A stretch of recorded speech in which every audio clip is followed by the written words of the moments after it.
जय हिंद। देखिए, किसी भी चीज़ को पढ़ने के लिए सबसे पहले हमें उसका कंटेंट जानना ज़रूरी होता है। तो आज से हम लोग स्टार्ट करने जा रहे हैं इंग्लिश ग्रामर। सबसे पहले उसका जानेंगे कंटेंट क्या है। देखिए, इंग्लिश ग्रामर का कंटेंट तो बहुत बड़ा है, लेकिन हम आपको यहाँ पे शॉर्ट में बता देंगे।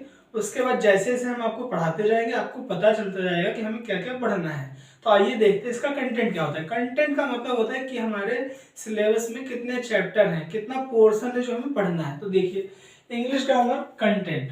ठीक, तो कंटेंट में सबसे पहले हम सीखेंगे सम बेसिक थिंग्स, माने कुछ बेसिक चीजें कि इंग्लिश ग्रामर में ये लेटर्स क्या होता है, वर्ड क्या होता है, पैराग्राफ क्या होता है, अदर चीजें। ठीक है, ईटीसी।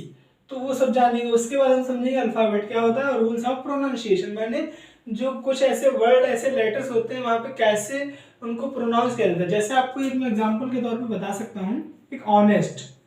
ऑनेस्ट में क्या होता है, एच साइलेंट होता है। तो हम इसमें यही सीखने वाले हैं कि किस वर्ड में किस लेटर के बाद कौन सा लेटर साइलेंट होता है, कौन सा नहीं होता है, कैसे प्रोनाउंसिएशन करते हैं वर्ड्स का। ठीक है।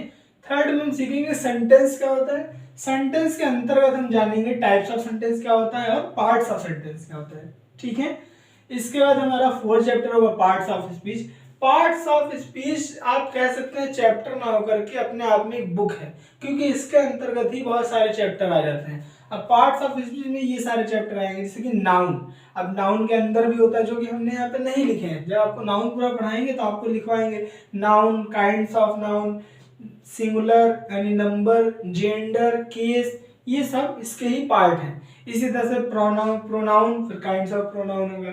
फिर इसके जो टाइप्स हैं, जैसे इसमें टाइप काइंड्स ऑफ होते हैं कॉमन, प्रॉपर, इस तरह से इसके भी होते हैं रिफ्लेक्सिव, इंट्रोगेटिव प्रोनाउन। तो वो सब आपको आगे जैसे चैप्टर बताएंगे तो बताते रहेंगे। फिर एग्जेक्टिव। फिर इतना हम लोग पढ़ लेने के बाद एक चैप्टर पढ़ेंगे आर्टिकल एंड डिटरमिनर्स, क्योंकि इतना पढ़ने के बाद आर्टिकल पढ़ना बहुत जरूरी है। यदि आप आर्टिकल नहीं पढ़ेंगे तो आप जब आगे वर्ब चैप्टर पढ़ेंगे, वर्ब में एक चैप्टर आ जाता है यहीं पे टेंस।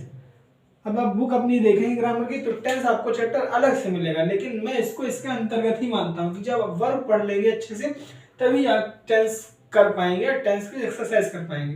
क्योंकि वर्ब में टेंस में यूज होती है वर्ब की first form, second form, third form. तो ये करने के लिए इसका जानना बहुत जरूरी है, और इसको करने के लिए ये आना चाहिए, इसलिए हमने इसको बीच में रखा हुआ है। बुक में भी आपको यहीं पे मिलेगा।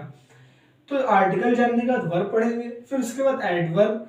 वर्ब पढ़ने में ही हम लोग टेंस भी पढ़ लेंगे। टेंस सब पढ़ने के बाद तब आ जाएंगे एडवर्ब पे, फिर प्रोपोजिशन, कंजक्शन और इंटरजेक्शन। इस तरह से ये आपका पूरा सिलेबस है। नॉर्मली इंग्लिश ग्रामर जो 9th और 10th की होती है उसका ये सिलेबस है। उसके बाद जब आप फर्स्ट ईयर इंटर में एंट्री मारेंगे तो आपको सिंथेसिस, ट्रांसफॉर्मेशन और सिंटैक्स, ये 3 नए चैप्टर देखने को मिलेंगे। डायरेक्ट इनडायरेक्ट होता है जो हमने इसमें नहीं लिखा हुआ है, वो भी चैप्टर होता है। तो पहले हम आपको इतना पढ़ाएंगे, उसके बाद जैसे जैसे आगे बढ़ते जाएंगे, जिस जिस चीज़ की रिक्वायरमेंट देखेंगे आप कमेंट सेक्शन में बताएंगे, हम वैसे वैसे आपको बताते रहेंगे। तो आई होप आपको कंटेंट समझ में आया होगा। आज के लिए इतना ही। अब नेक्स्ट वीडियो में हम लेंगे इसके पहले चैप्टर सम बेसिक थिंग्स के साथ। Thank you.